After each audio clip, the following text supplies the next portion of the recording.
Hola, buenas noches. Bienvenidos los que están hoy acá estudiando en Maguen Abraham. Bienvenidos los que se conectaron, como decimos siempre, a emunahoy.com, los que van a escuchar esta grabación en algún otro momento, en alguna otra plataforma. Estamos parados en el final del capítulo 2 del libro Mesilat Yesharim, el libro La senda de los rectos, y vamos a, si Dios quiera, terminarlo, y hoy vamos a empezar también el capítulo 3, que por supuesto, como la mayoría de los libros, tiene una concatenación, tiene una continuidad temática, así que vamos a ir viendo. En el final de lo que veníamos estudiando hasta la semana pasada, em, queda un concepto que lo vamos a explicar empezando apoyándonos en un versículo del Teilim, de los Salmos, que el versículo dice, Uleja Adonai Gesed ki ata teshalem leish kemaseu. La traducción sería, y tuya, Hashem, es la bondad, porque habrás de recompensar al hombre de acuerdo a su obra.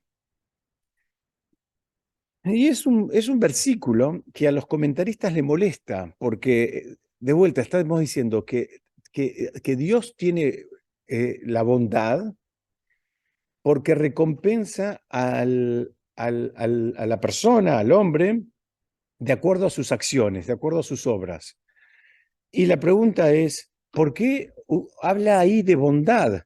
Porque aparentemente está hablando de algo que sería justicia. Si la persona actuó digamos, de manera A, lo van a recompensar con A, y si actuó de manera B, lo recompensarán con B. Entonces acá aparentemente no hay un acto de bondad, hay un acto de justicia. Si es de acuerdo a las obras de la persona, es lo que se merece, no hay bondad. Y esto da lugar a un análisis clásico, pero también muy profundo, digamos, que no debemos olvidarnos nunca de este concepto. Lo tendríamos que tener siempre presente. ¿Por qué? Porque la tentación de olvidarse es muy grande, porque no fuimos educados de la forma de lo que voy a decir ahora, no fuimos educados en esta dirección, y la sociedad occidental está convencida de que todo tiene que ver, digamos, con un sistema de recompensa y un sistema digamos, supuestamente lo que cada uno se merece, ¿no? Hay gente que piensa que cada uno termina obteniendo en la vida lo que se merece. Y acá no dice que cada uno, dice que no, que de acuerdo a la obra de la persona, pero que hay un acto de bondad de Hashem. Entonces la explicación que hay atrás de todo esto es que, eh, digamos, si no fuera por la asistencia divina, nosotros no podríamos hacer ningún acto. Si no fuera por la asistencia divina, nosotros no podríamos hacer, ni siquiera nosotros hacer un acto de bondad. ¿Qué significa este concepto? Esto significa que, ¿se acuerdan de algo que venimos estudiando, y yo ya lo dije en las últimas veces, que necesitamos que Hashem esté con nosotros y que esté siempre, que esté permanentemente, que esté en todo momento y en todo contexto? Esa asistencia divina es también la que nos permite fluir, la que nos permite hacer todo lo que hacemos, desde levantarnos y respirar hasta comprar, vender, tener hijos, conseguir una esposa para los hijos o para uno, o tener salud y demás. Entonces, la incorporación de este concepto es algo que cuesta un poco. Muchas veces la gente piensa que el que es vivo o se esfuerza le va bien, y Hasu Shalom, al que no le va bien, o es tonto o no se esfuerza. Y todos conocemos gente que es brillante y se esfuerza, y por algún motivo a veces no le va bien. ¿Y por qué es eso? Entonces, porque no funciona así. No funciona así. A la persona le va exactamente como le tiene que ir, de acuerdo a los desafíos que tiene que cumplir en su vida.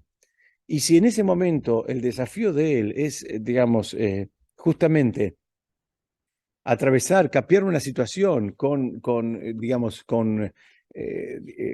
digamos, muchos recursos financieros, lo va a pasar. Y si lo tiene que pasar con pocos recursos financieros, esa es la prueba que a él le toca. Entonces, acá podemos decir que, digamos, hacer el bien o incluso intentar hacer el bien requiere de cierta asistencia divina, ¿no? No lo hace el que quiere. Hace falta más que ganas. Hace falta más que ganas. Esto lo estoy poniendo justamente en un punto extremo para que juntos pensemos e incorporemos este concepto. Muchos podremos pensar que no, que para hacer el bien, si tengo ganas lo hago. Ni siquiera, ni siquiera. Les voy a dar un ejemplo. Les voy a dar un ejemplo. Para todo uno tiene que tener lo que llama en hebreo sehut, tiene que tener un mérito y tiene que tener, digamos, que el mérito también es asistencia divina. El que la tiene, lo tiene y el que no, no. Eh, mm, el- el- Muy bien, muy bien. Acá me preguntan, ¿cómo funciona eso? ¿Tenemos o no tenemos? ¿Tenemos todos? ¿Tienen algunos? Dice que la persona tiene que, la asistencia divina se la tiene, entre comillas, que ganar. Tiene que, digamos, estar dentro de una ecología espiritual donde él se hace meritorio de la asistencia divina. A veces la asistencia divina se la gana por mérito de los padres, de los abuelos, de los bisabuelos. No sabemos cómo funciona exactamente, pero la presencia divina hace falta hasta para... Les voy a dar un ejemplo de algo que me pasó a mí hace muchos años. Cuando yo me iba a volver de Estados Unidos, yo quería regalar, no vender, regalar un lavarropas y un secarropas seminuevo que habíamos comprado poquito tiempo antes. Y probamos con uno, no, porque no lo puedo ir a buscar, no, porque voy mañana, no, porque voy para... Bueno, al final me vine y quedó ahí el lavarropas, el secador. Hasta para regalarlo, no estoy hablando de venderlo. Venderlo ya es otra historia. A veces tal cual. Pero yo se lo quería regalar a una persona y este no podía y el otro sí, que voy mañana, que voy a la tarde, que me prestan un auto, que me prestan una camioneta. Bueno, en fin, a veces las cosas no salen y parte de eso hacía falta hasta para hacer una mitzvah, que es regalar algo, necesitas asistencia divina. Y si no, te quedaste con ese algo y no lo pudiste entregar. Entonces, me acompaña en este pensamiento, es un pensamiento, les decía antes, con el cual no fuimos educados, con el cual no fuimos educados en absoluto y nos creemos que todo depende de nosotros y no es así. Nosotros tenemos que hacer siempre nuestro esfuerzo, nosotros tenemos que hacer nuestra voluntad, pero tenemos que saber que llegamos hasta un punto y después de ahí seguimos en adelante, le pasamos la mochila a Hashem y que Hashem siga con la causa. Sí. Y a veces porque no tenés el mérito. Acá me preguntan por qué no tenemos asistencia divina. A veces no tenemos el mérito. A veces hace falta sehut. Hay una historia que escuché acá en Argentina hace unos años, más de 20 años. Vino un rabino muy importante. Y ese rabino era uno de los que estudiaba con el Rab Haim Kanievski. El Rab Haim Kanievski era uno de los gigantes de la generación que vivía en Bnei Brak. Ese rabino vino a la Argentina a juntar plata para una institución. Pero además, no sé, visitaba gente y cuando se enteraba que alguien necesitaba algo, como él era uno de los compañeros de estudio de este gigante que era el Rab Haim Kanievski, él intercedía para que, bueno, entonces un día él lo llama hablaba no sé, con algún nieto o alguien del Rab Haim Kanievski y le dice, mire, avísenle al Rab, mañana hay una persona que la van a operar del corazón. Le pidió una verajá para esa persona que le iban a operar del corazón. Y le dijo, y también mañana voy a ir a ver a un millonario, pídale una verajá para que me dé una buena tzedaká para la causa que juntaba, que ni me acuerdo cuál era. Seguramente habrá sido una yeshiva o algo por el estilo. Le mandaron a decir que el Rab le mandaba las dos verajot. Al otro día vuelve a hablar y le dicen que decía el Rab Kanievski, dijo, el Rab Kanievski se adelantó a este Rab que se llama Chaim Walking, se adelantó y él le dijo lo que había pasado. Le dijo, la operación salió bien y en la entrevista no te dieron nada. Entonces él le dice, pero ¿cómo? ¿Por qué? Él le dijo, el hombre ese es millonario, pero no tiene méritos para dar. Hasta para darse de acá hace falta mérito. La gente piensa que da el que quiere o que da el que tiene. Mentira. Da el que tiene mérito. El que no tiene mérito no puede dar, aunque tenga muchos ceros en la cuenta. Ese es otro concepto con el cual nos fuimos educados. Muy bien.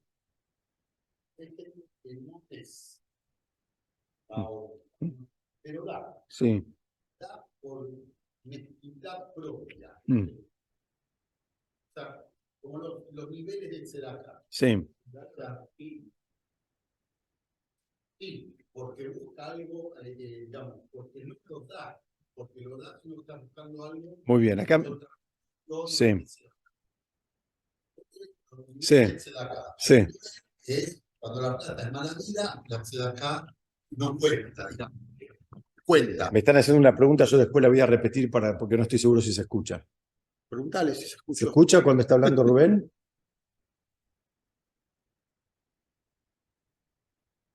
¿No?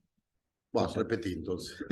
Ha bajado. No pasa nada, lo repetimos, lo repetimos. Acá creo que si entendí bien la pregunta es, hay gente que da tzedakah, por dar un ejemplo, no con las intenciones más puras, lo da porque de pronto quiere el reconocimiento, quiere el aplauso, bueno, tiene un cierto nivel de mérito. La persona tiene un cierto nivel de mérito y si se queda en el sistema seguramente va a terminar pasando de grado. Eso sería lo que debería terminar, digamos, sucediendo en la vida de la persona. Empezó en primer grado y después tiene que ir pasando. Está en primer grado porque todavía está haciendo lo que hace, no porque está bien, no porque es una mitzvah, no porque él, digamos, tiene la motivación más pura, sino porque está buscando el aplauso. Bueno, pero en definitiva lo hace. En definitiva lo hace. El Talmud, y con esto cambiamos de tema, pero el Talmud dice, bueno, la tzedakah es una de las pocas cosas que, si bien hay niveles, como acá dijeron muy bien, aún al nivel más precario, sigue teniendo, digamos, su valor. ¿Pero por qué? Porque dice, porque en definitiva, por dar un ejemplo, el pobre terminó teniendo su plato de comida. No importa que el que se lo dio para el aplauso, para el reconocimiento, para que le pongan su nombre a un edificio, a una calle, o a una plaza, o a lo que sea. Pero al pobre le llegó la plata. Entonces dice, bueno, empezó, después va, si Dios quiere, con el tiempo va a ir creciendo. Entonces, sí. Sí. Sí. Bueno, pasan esas cosas, pasan. Déjeme retomar un poco la línea, así vamos a poder poner otra capita sobre este concepto. Entonces, resumimos, llevar inclusive a la práctica las buenas intenciones, hace falta tener mérito, hace falta asistencia divina para eso. Tenés buenas intenciones, pero poder llevarlo a la práctica, hay un mundo. Muchos nos quedamos a veces en las buenas intenciones y no lo podemos terminar de materializar. La persona tiene que pedir asistencia divina inclusive para poder completar las cosas buenas que tiene programadas. ¿Sí? Es muy importante saber que si la persona está en este modo, que quiere hacer cosas buenas y quiere avanzar, se los traduzco porque tengo miedo que piensen todo que te conceda acá. No tiene que ver con eso. La persona quiere estudiar Torah. También tiene que pedir, hacer tefilá y pedir que aparezcan los maestros, que aparezcan los libros, que aparezcan los temas que me motiven, que me den ganas. Entonces, y que después me pueda acordar. Son tefilot que hay que hacer, son rezos que hay que hacer. Uno poder retener, poder recordar, poder compartirlo. Para eso también hace falta mérito, pero dicen, como es algo valioso, dice, cuando la persona realmente lo quiere, se lo terminan dando, si es que realmente lo quiere, ¿no? Entonces, el primer aporte sería desde el lado de la persona el deseo. Si vos realmente querés algo y pedís por eso, es muy probable que te lo terminen dando. ¿Sí? El texto termina diciendo del Ramjal, dice que si la persona se cuida, entonces Hashem lo protege para que no lo, digamos, no lo venza, o para que él pueda vencer, entre comillas, o dominar, es mejor, porque al Yetzer Hará no se lo vence, se lo domina, al instinto del mal se lo domina, siempre por ahora. Pero si la persona, esto retomamos con este concepto que venimos estudiando de estar alerta, de estar, digamos, con los ojos abiertos y viendo bien antes y después de nuestros actos, como ahora vamos a explicar en un ratito. O sea, estar despierto, ¿no? Estar presente. Y hay una frase muy fuerte de nuestros sabios en el Talmud que dice que está prohibido tener compasión por quien no tiene entendimiento. De vuelta, está prohibido tener compasión por quien no tiene entendimiento. Y esto tiene una aparente dificultad, ¿no? En un principio dice, bueno, te debería dar pena el que no tiene entendimiento. Dice, pero está prohibido tener compasión por ese. Entonces, justamente el autor, el Ramjal, explica, dice, no se trata de alguien, Dios no permita, minusválido, que es tonto, que no le da la cabeza en el digamos, sentido más puro de la expresión. No se trata de alguien que tiene una incapacidad. Se trata de una persona, ¿sabes qué? Que está anestesiado. Se trata de una persona que no le importa. Entonces dice, si hay una persona que le da la cabeza y por supuesto tiene todas las aptitudes, pero quedó así, se entregó en su vida, dice, bueno, sobre ese no tengas compasión. Porque son personas que muchas veces creo que vamos a coincidir, muchos conocemos, tienen todas las posibilidades, tienen todas las oportunidades y dejaron pasar su vida o la dejan pasar entretenidos en cosas que no tienen ningún valor. Entonces dice, sobre él no puedes tener compasión, porque él tuvo una actitud muy destructiva. Muy destructiva. Seguramente, si una persona pobrecita que tiene un coeficiente intelectual menos 3000, sobre esa sí puedes tener compasión, porque lo que hace lo que puede, es distinto. Ahora, el que le da y él se anula, se deja llevar, se adormece, se anestesia, sobre ese no puedes tener compasión porque en algún punto la responsabilidad. ¿Qué te está enseñando esta frase? Está enseñando que, nos guste o no, la responsabilidad de tomar las riendas de la vida de cada uno es nuestra. No se lo puede dejar a nadie, no le puedes echar no mires más a ningún lado, no mires al político, no mires a tu profesor, a tu morá, a tu rabino, no mires al encargado de tu edificio, al administrador, no mires a tu presidente, ministro de Economía, no mires a nadie, porque en definitiva esas riendas las tenés que manejar vos y es tu responsabilidad. Y a eso se refiere. Hay una, digamos, hay un midrash que dice que como que Hashem dice, ábranme para mí una apertura como el agujerito de una aguja y yo les abriré una apertura del tamaño de un salón. ¿Qué es lo que está diciendo acá? Dice, bueno, cuando la persona demuestra que quiere aprender, que quiere avanzar, que quiere conocer, que quiere saber, dice, bueno, ahí le empiezan a abrir, mira, acá tenés un curso, acá tenés otro, acá tenés un libro, acá tenés otro. Pero la persona tiene que demostrar que le interesa, tiene que hacer algo que ese interés se termine manifestando. Dice, digamos, si no hay el motor termina siendo siempre el deseo, lo que la persona quiere. Para terminar este concepto, quiero contarles una historia de un rab que estaba buscando, es una historia real, que estaba buscando un shidduch, un novio para su hija. Entonces, como era un rab y un rosh yeshiva muy importante y demás, él viajaba, iba a distintas yeshivot. Entonces él decía que estaba buscando un novio para la hija. Y claro, todo el mundo quería casarse eventualmente con la hija de un rab muy importante. Entonces él decía que iba a hacer un planteo, iba a presentar una pregunta, y el que la pudiera contestar a la pregunta era el candidato, digamos, finalista, por decirlo de alguna manera. Y el rab presentaba una pregunta muy difícil. Entonces, en este caso en particular fue una yeshiva y nadie pudo, digamos, descifrar digamos, la resolución al cuestionamiento que presentó el rab. La cuestión es que, bueno, sería como que el lugar quedó vacante, ¿no? No hay nadie que pudo descifrar y explicar el problema que el rab había planteado. Entonces, bueno, terminó la charla, terminó el evento y el rab se estaba yendo, ¿no? Se sube a su auto, se estaba yendo y un muchacho lo corre, ¿no? Y le habla digamos, el rab baja la ventana y le habla. Entonces le dice, Rab, dice, dígame la respuesta, le dice. ¿Cómo se resuelve ese problema talmúdico que usted planteó? Entonces el rab le contesta primero, no, pero mira, es como que ya terminó digamos, vamos a decirle concurso, por llamarlo de una manera, ¿no? Dice, ya terminó el concurso. Entonces el rab dice, no, olvídese del shidduch. Dice, pero yo quiero saber, ¿cómo se resuelve esa disyuntiva que usted planteó con relación a un aspecto del Talmud? Dicen que ahí el rab paró el auto y le dijo, esta es la persona.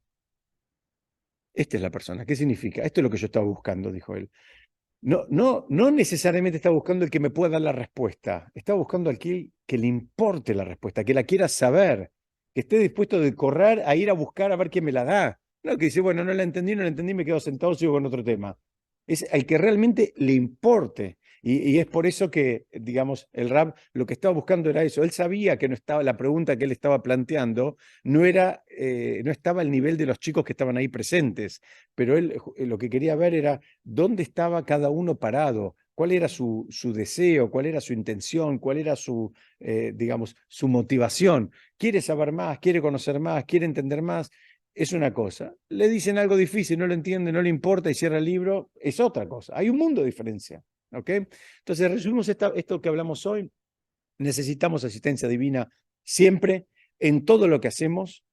eh, y, la manera, digamos, más básica de conseguir esa asistencia divina es justamente deseando algo de verdad, ¿no? Deseándolo con pasión, con garra, que no nos dé lo mismo, ¿no? Hoy en día creo que este es un concepto muy difícil de encontrar. Creo que todos nosotros conocemos gente joven que parece que todo le da lo mismo. Sí, no, blanco, negro, entiendo, no entiendo, sé, no sé. Es como que todo da lo mismo. Bueno, lo que estamos buscando acá es que no nos dé lo mismo. Para terminar, un concepto que quiero compartir con ustedes, donde acá estamos hablando, en este capítulo estamos terminándolo, el capítulo 2, ahora si Dios quiere vamos a empezar el capítulo 3, donde hablaba de este concepto de estar alerta, ¿no? Y de estar alerta, ¿quién tiene que estar alerta? La persona que está buscando más espiritualidad. Y encontré una figura que quiero compartir con ustedes muy linda en un concepto que está en una perashá que leímos hace 2 semanas, que es la figura del Nazir. El Nazir, en castellano se dice nazareno, era una persona que hacía un voto y se prohibía para sí mismo todos los, digamos, derivados de la vid.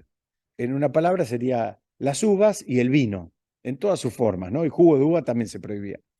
Y era una manera de, digamos, de buscar apegarse más a Shem, agregándose, entre comillas, una prohibición que la Torá no la trae. No está prohibido tomar vino. Estará tal vez prohibido emborracharse todo el tiempo, pero tomar vino no está prohibido. Y era una manera que él tenía, digamos, era una práctica muy habitual en la época del Beit HaMikdash, donde las personas hacían como un voto, donde a priori ese voto era por 30 días, pero había gente que hacía por periodos inclusive más extensos. La curiosidad que quiero compartir es que cuando terminaba ese periodo para el cual él se comprometió, habían 2 cosas que tenía que hacer. Como les dije, abstenerse del vino y de cualquier derivado de la vid, y no se podían cortar el pelo. No se podían cortar el pelo. Pero cuando terminaba el proceso para el cual él se había comprometido, ya sea 30 días como era la mayoría, o si fuera un periodo más largo lo mismo, había un procedimiento que incluía traer una ofrenda, ir a la mikve y cortarse el pelo. Y la pregunta que hacen los jajamim es, ¿qué me cambia cortarme el pelo? Pero era parte digamos, del cierre del voto de la persona, era parte del cierre de un evento espiritual en una órbita espiritual como era el Beit HaMikdash. Y dice, ¿ahora qué cambia que se corte el pelo? Entonces explican los jajamim algo muy interesante. Dice, mira, lo que le estaban enseñando cuando terminó el proceso, cuando ya terminó el proceso digamos, en hebreo se dice de Nesirut, de Nazareno, le estaban enseñando, mira, si vos lo que querés es apegarte más a Shem, hay caminos más sabios para hacerlos. ¿Cuáles son? Que, por ejemplo, este de cortarte el pelo. ¿Qué significa cortarse el pelo? Cortarse el pelo significa que la persona, Baruch Hashem, dentro de todos digamos, los órganos que tenemos en nuestro cuerpo, por llamarlo de alguna manera, dentro de todo nuestro cuerpo, el pelo, entre comillas, es lo más superfluo. La persona puede vivir y funcionar perfectamente con o sin pelo. Todas sus, digamos, capacidades permanecen intactas, aunque la persona no tenga pelo.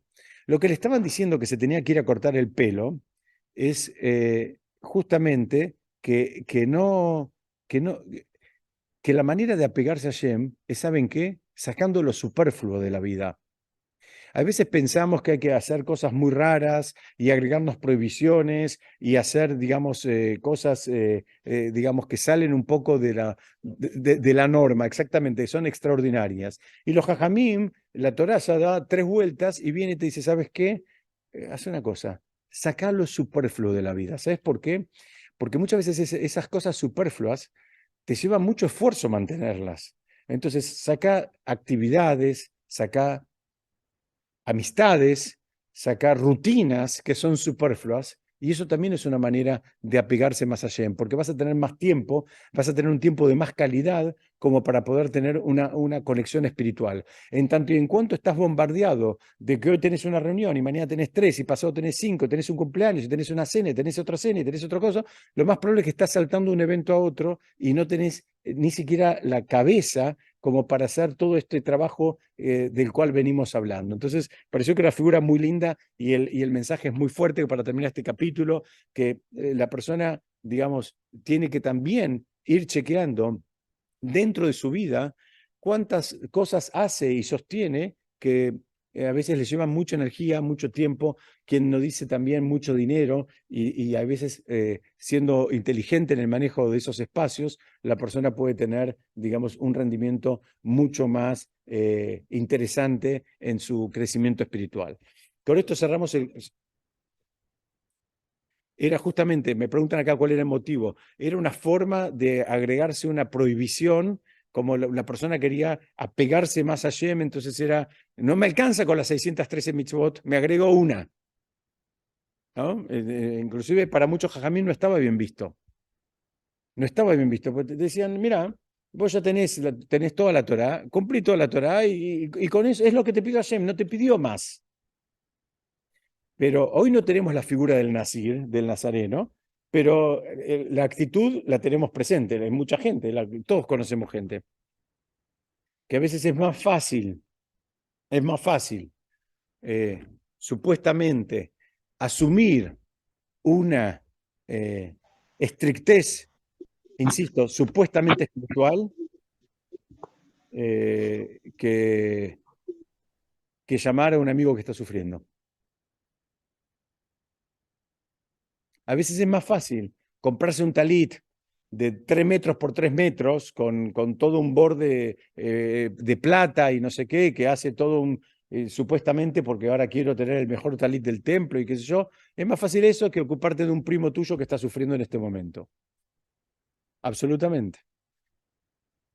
Pero quise dar un ejemplo a propósito, ¿no? Podés también entenderlo por el otro lado, pero quise exagerar un poquitito.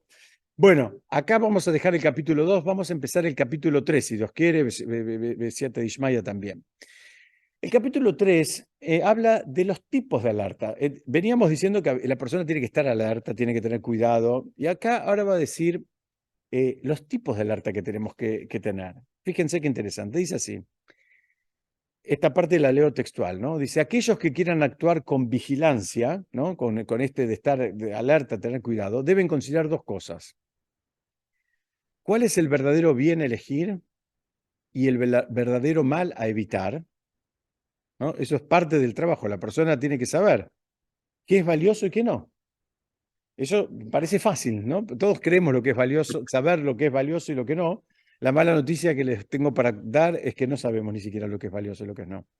Es un trabajo saber qué es valioso y qué no. A veces nos mareamos y creemos que cosas que no son valiosas lo son y no lo son. Entonces, la persona tiene que trabajar y poder llegar al emet, a la verdad, y ver bien qué es lo que es valioso y qué no. Y por el otro lado, también la persona tiene que, digamos, ver cuáles de sus acciones caen dentro de la categoría de buena y cuáles de sus acciones caen dentro de la categoría mala. Y también me van a decir, sí, yo sé cuando hago las cosas bien y sé cuando hago las cosas mal. A veces la raya es mucho más finita, a veces es mucho más difícil, a veces no está tan claro qué es lo que estamos haciendo, cuál es la motivación, si la motivación es pura o no, como el caso que comentamos hace un ratito. En fin, hay un trabajito que hay que hacer acá. Entonces, Dice, el Rab Luzzatto, el autor, dice que siempre el comportamiento de nuestras vidas, mejor dicho, no siempre, no siempre tiene que ver con pensamientos cerrados, sino que la mayoría de las veces es consecuencia de una falta de análisis previo. Muchas veces no es que pensamos mal, directamente no pensamos. A veces nos mandamos una macana en nuestras vidas o en una relación o en la forma en que contestamos, en la forma que dijimos, en la forma que encaramos una situación, y no porque lo pensamos mal, es porque no lo pensamos, ¿no? Nos apuramos, no lo pensamos, no medimos las consecuencias, no nos anticipamos, no nos pusimos en el lugar del otro. Entonces, la mayoría de las veces es la falta de análisis, no es que hubo un análisis y se llegó a una conclusión errada. La mayoría de las veces no es por ese lado, es que directamente no hubo análisis. Los comentaristas traen un ejemplo, creo que es eh, bastante fuerte. Dice que cuando nos tienen que pagar, supongamos que tenemos que cobrar una cuenta en dólares y nos traen billetes en dólares para cobrar. Dice, vas a encontrar que la gente que tiene que cobrar en dólares, cada uno tiene su método, ¿no? Algunos tienen dispositivos así, otros tienen dispositivos así, otros los miran para arriba, otros con un marcador, otros con una luz violeta, en fin, cada uno tiene algo. ¿Por qué? Porque están buscando ver cuáles son verdaderos y cuáles son falsos, eso es lo que está tratando de ver. Y la realidad de las cosas es que hay billetes falsos que están muy bien hechos en todas las monedas, pero hay billetes falsos que están muy bien hechos. Entonces hay que fijarse bien y hay que usar lo que tengamos al alcance como para chequear eso.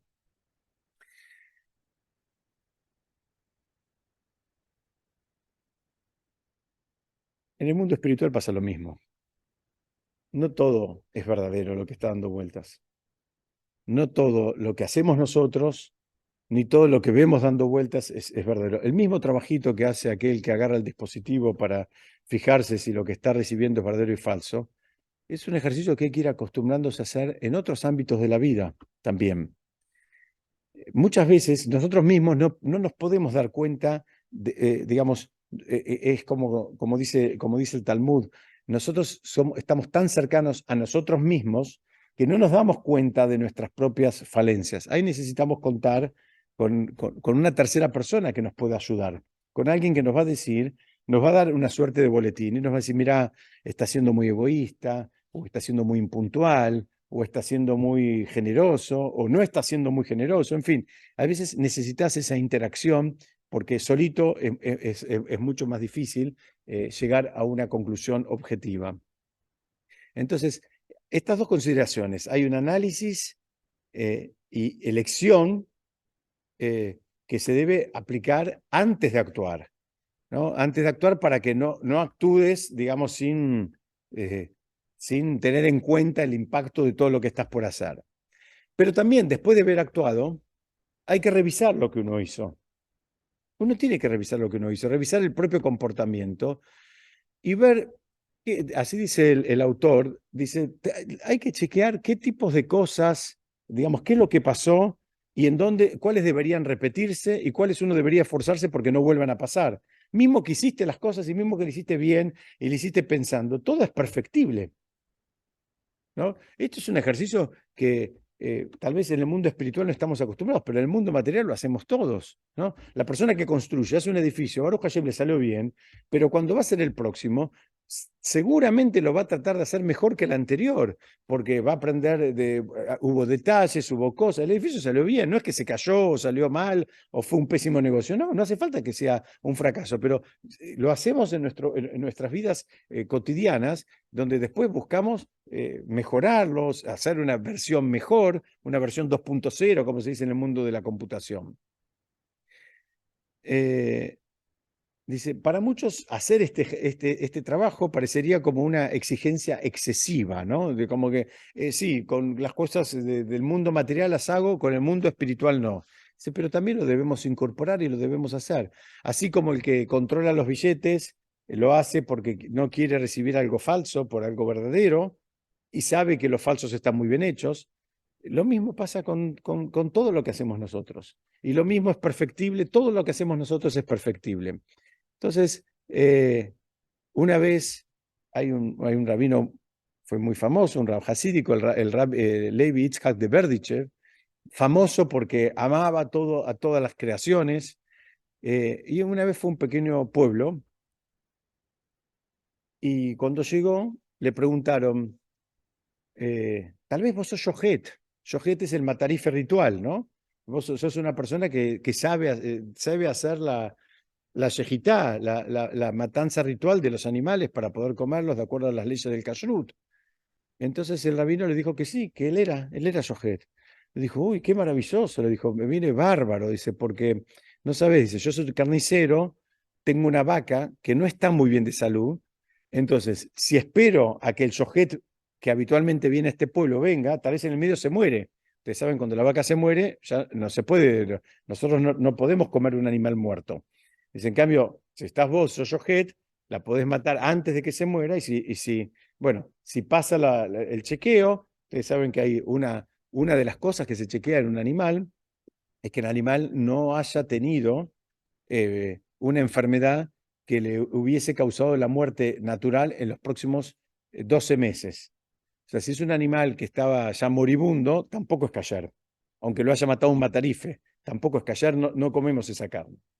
Entonces, el hombre como se encontró que ahora le vino, como dijo él, un regalo del cielo, le cayó un yojete en un pueblo donde no lo esperaba. Le dijo, la verdad que me salvaste, si no voy a perder una cantidad importante de dinero porque el animal era de él y si se moría el animal lo perdía el carnicero.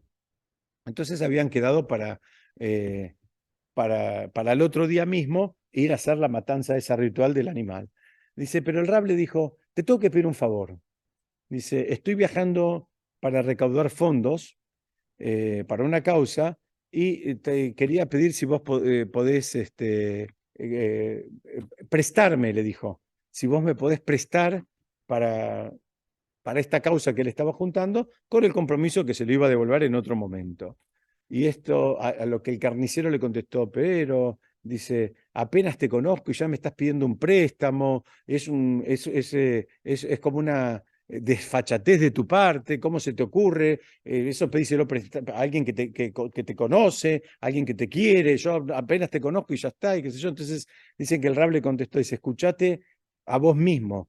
Dice, estabas dispuesto a confiar en un yohet, en un matarife, que no conocías, sin saber siquiera si era competente, si era una persona experimentada, si era una persona familiarizada con las leyes. Ustedes saben que es muy difícil el trabajo de un yohet, es muy difícil.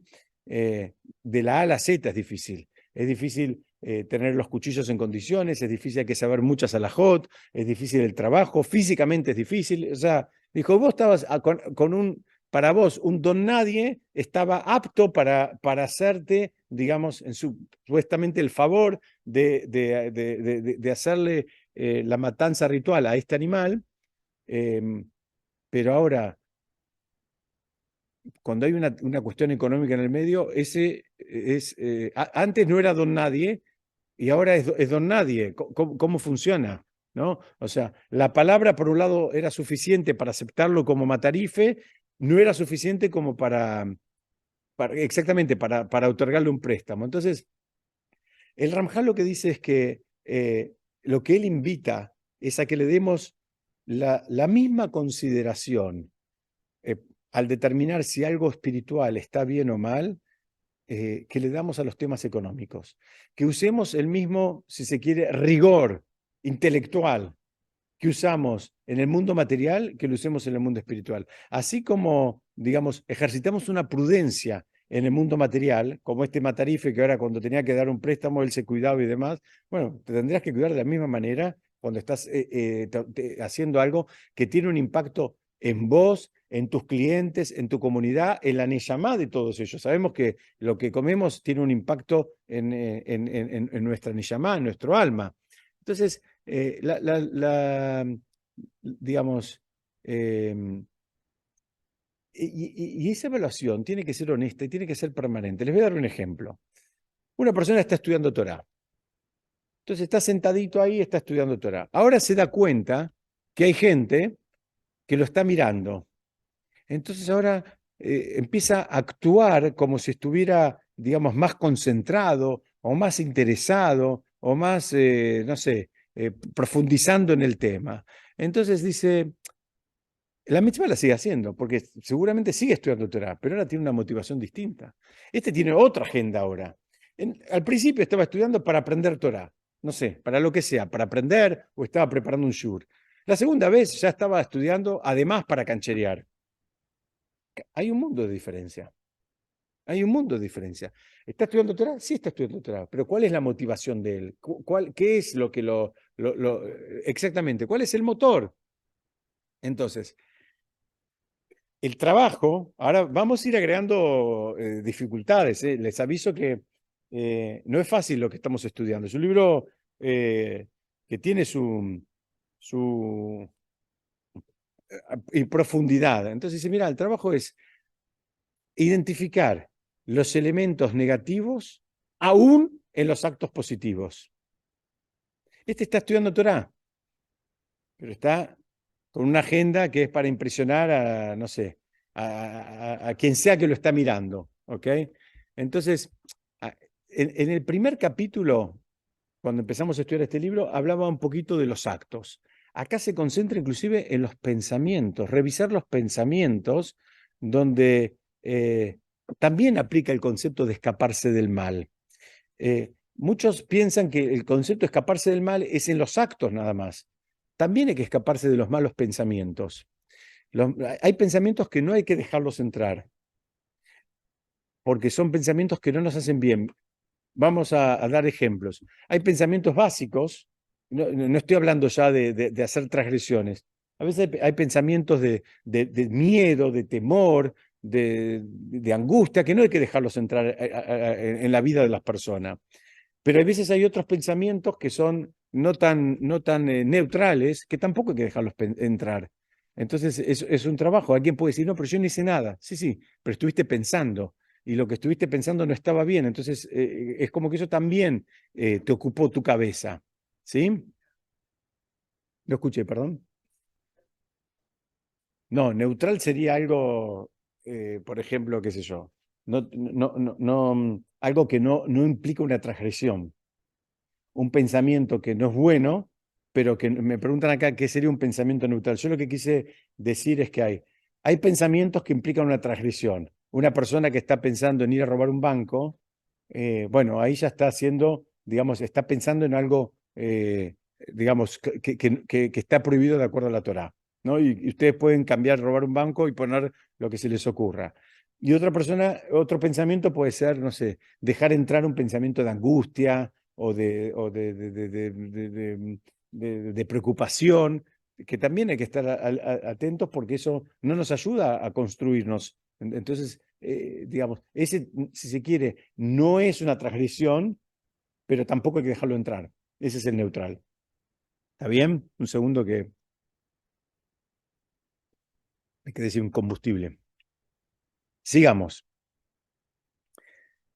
El Talmud trae una frase que es muy dura, ¿no? Dice que la escuela de Shammai y Bet Hillel, las dos grandes escuelas talmúdicas, estuvieron debatiendo mucho tiempo, hay quienes dicen 2 años y medio, para ver si qué era mejor para la persona, haber sido creada o no haber sido creada.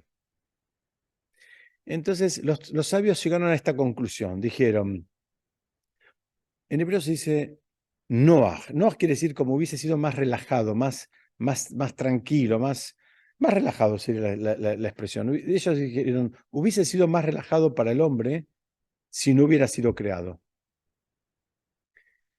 ¿Por qué? Porque el paso por esta vida es una vida que tiene muchos desafíos, ¿no? No nos olvidemos cómo es el esquema, ¿no? Estamos allá arriba, la Neyamá está ahí arriba, bien elevada, el alma está bien arriba elevada, baja a este mundo el alma, se embiste en un cuerpo, está en este mundo 120 años y en el mejor de los casos vuelve a estar en el mismo lugar que estaba antes, ¿no? Entonces es un negocio de riesgo, porque el paso por esta vida es muy desafiante. Muchas veces tropezamos y después de 120 años no volvemos al mismo lugar donde estábamos al principio, volvemos para atrás. Entonces, esta es la conclusión que dijeron los sabios. Dijeron, sí, Hubiese sido más relajado que no tener que hacer todo este circuito. Dice, pero fíjense qué interesante, porque no dice hubiese sido mejor, si hubiese sido más relajado. ¿Por qué? Porque este circuito tiene una parte buena, que si haces las cosas bien, volvés a un lugar más elevado que el que estabas antes. Y la segunda cosa buena es que volvés a un lugar que te lo ganaste y antes te lo habían dado regalado. Y nadie quiere las cosas regaladas. Nadie quiere las cosas regaladas. Acá me ponen caras, ¿por qué? Porque estamos acostumbrados a escuchar los planes y esas cosas. Pero una persona que está sana emocional y espiritualmente debería preferir 1000 veces más ganarse 10 trabajando a que le den 100 con un plan, aunque parezca algo medio ridículo. No, una persona que está sana no debería aceptar ese tipo de modelo, pues un tipo de modelo que te está diciendo, mira, vos sos, otra cosa es el vivo que es otra cosa, pero yo no me quiero concentrar en eso, yo quiero volver a esto. ¿Esto qué significa? Lo que dijeron los sabios es hubiese sido más relajado, no dijeron que es mejor porque tiene su parte buena. La parte buena, repito, es poder llegar a un nivel más elevado que el que teníamos cuando empezamos con esto o llegar a un lugar que te ganaste y no que te lo dieron de regalo. Entonces, acá dice, y ¿cómo terminan diciendo los sabios? Pero dice, bueno, pero ahora que ya fuiste creado, que la persona examine sus obras permanentemente, ¿no? Que examine sus obras. ¿Qué significa? Ya que fuiste creado, tenés que hacer el trabajito que tenés que hacer. Y para hacerlo bien, tenés que hacer todos estos deberes que venimos hablando en los últimos encuentros. Entonces, muchos dicen, eh, eh, ¿qué significa examine sus obras? ¿Por qué dice el Talmud que examine sus obras? Dice justamente para analizar las obras de cada uno y ver si fueron hechas con la actitud correcta, si no tienen algún trazo ahí tal vez escondido, camuflado de una segunda intención. A veces nos creemos grandes tzadikim porque hacemos algo importante, algo valioso, algo que tiene impacto en los demás, pero a veces tenemos un sesgo ahí de agenda propia, que es lo que te está pidiendo acá que lo examines y que seas honesto, por lo menos con vos mismo. Eh,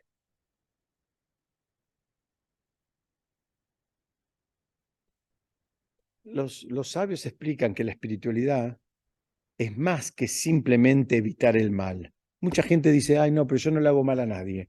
Eso todavía no despegó. Aparte, definime lo que es mal.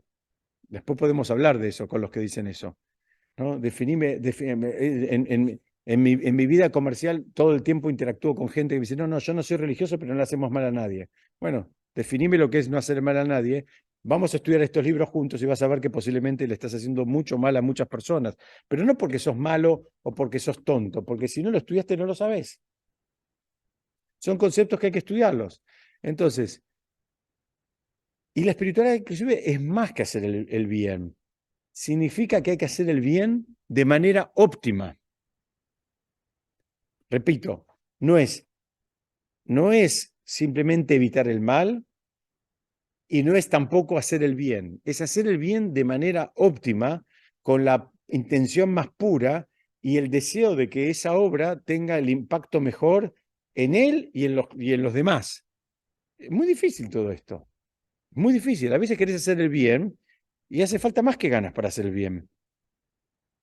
Tenés que saber cómo hacerlo, en qué momento, con qué tono, porque tal vez vos tenés la mejor intención, no sé, querés ayudar a un familiar, querés ayudar a una sobrina, querés ayudar a un tío, a un primo o algo. Bueno, tenés que ver cómo hay que ayudarlo, de qué manera, en qué momento, en qué contexto, que no se sienta mal, que no se sienta ofendido. En fin, hay un montón de detalles que tienen que ver que es más, que es mucho más que hacer el bien.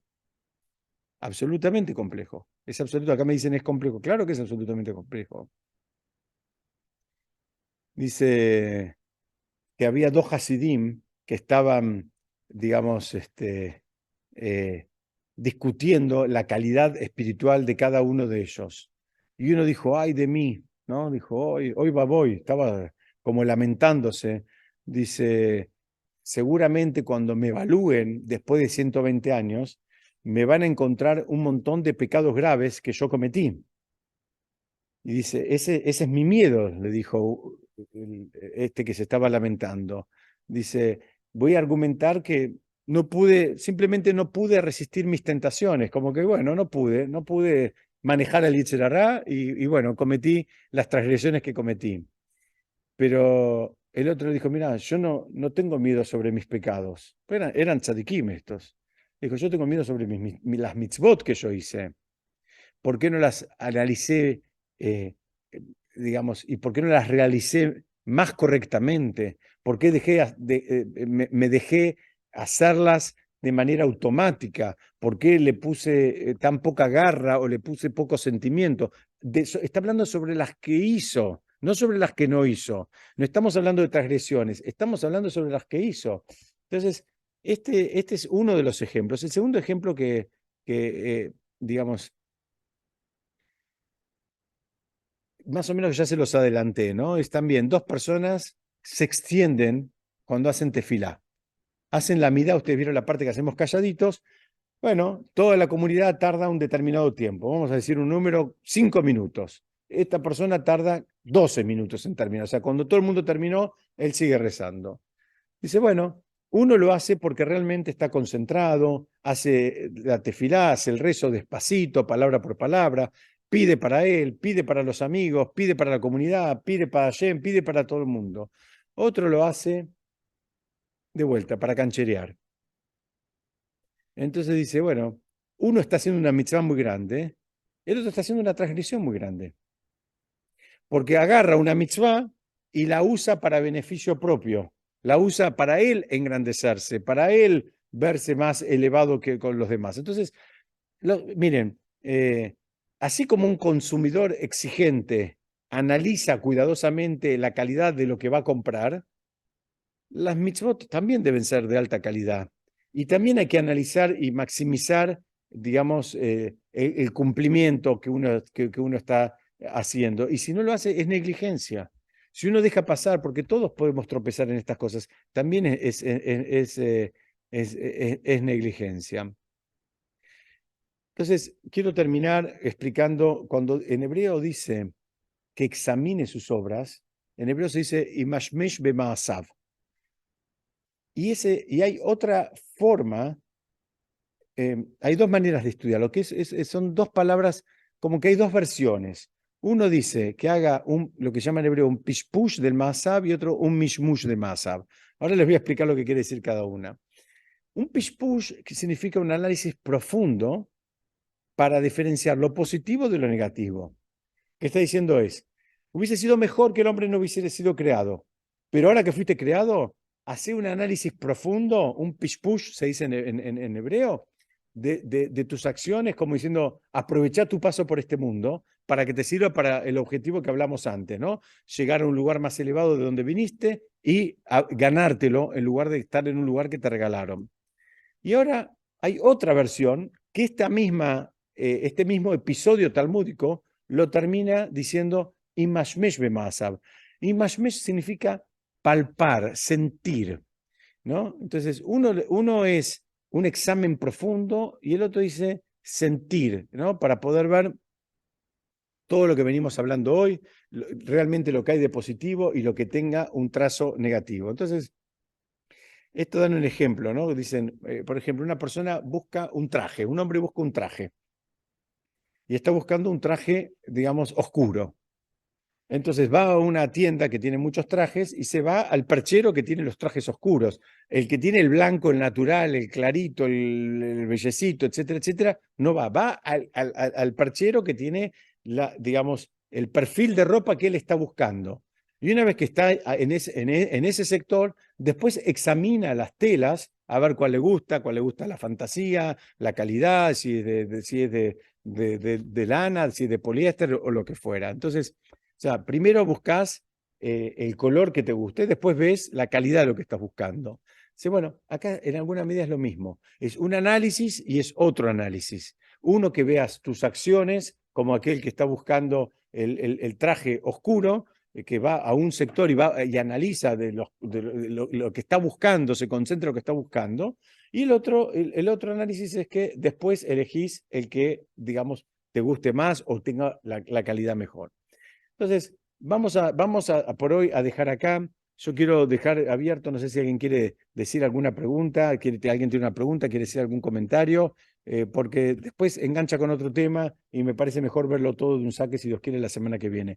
Pero antes de despedirme, quiero, nada, estar acá disponible para que quiera decir algo.